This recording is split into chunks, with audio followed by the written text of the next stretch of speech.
Blog Talk Radio.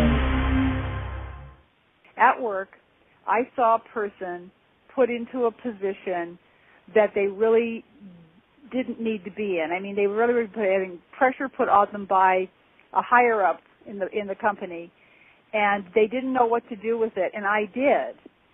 So I offered to help them, and I helped them through it. And I said, okay, well, good. I'm glad you could help them. And he said, but I was so mad that they were put in that position. And I said, okay, so there's the difference. So you see somebody who is being put in an untenable position, and you know how to fix it. You know what to do. So you go over there and you fix it. Yay for you. Clap, clap. Kudos. Then you go into judgment and say that person shouldn't have been put in that position. How do you know that? Right. Exactly. That's also like projecting, right? Because you believe that that's unfair or that that's unjust because you're projecting something that happened in your life before, and so prejudices come, right? Yes, exactly.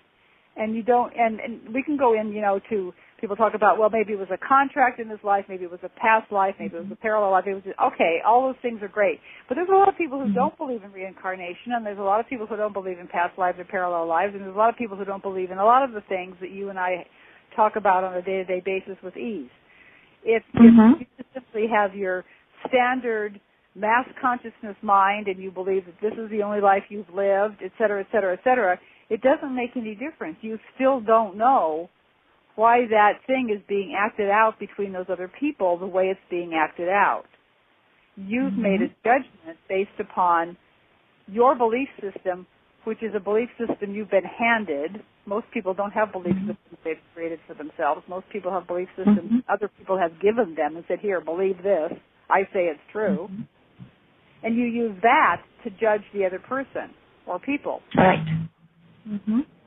Rather than simply doing whatever you can do, or not, depending upon the situation, and just letting it play out.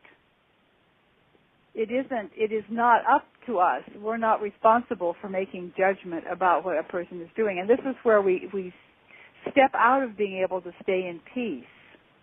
I love to watch thriller movies and shoot 'em up bang bang movies. And people say, well, how can you be so spiritual and watch all those horrible things happening? I said, they're not horrible to me.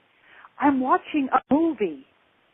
It doesn't do anything to my body. I'm just watching it because I love watching how people think. I like watching how people play things out.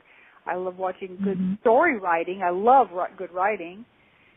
And it isn't something that I take into my body and make part of me. Well, it's the same thing for our lives. We don't have to get involved emotionally with the movie, the script that we're living out.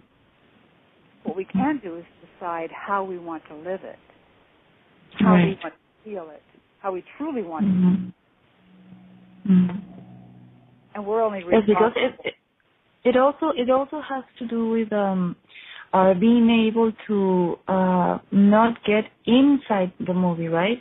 Because the more we are able to just observe, we are also able to let the other person experience what the other person has to learn about, right? Because sometimes when we try to help somebody, we end up taking the opportunity of growth from that person, right? Yes, exactly. And we don't know what the other person needs to learn, or so-and-so is trying to learn patience, and here we run in and try and make everything happen faster for them because we think that's what they need, just using that as an example. We don't know. So we can invite ourselves to do what is obviously needed in the moment and not judge it one way or the other. Ask the person if they want help. If they say yes, great, help them. But not using the example that I had given earlier, not get caught up in the idea that the position that they're in is wrong or they shouldn't be there or the other person shouldn't have done whatever they did, et cetera, et cetera.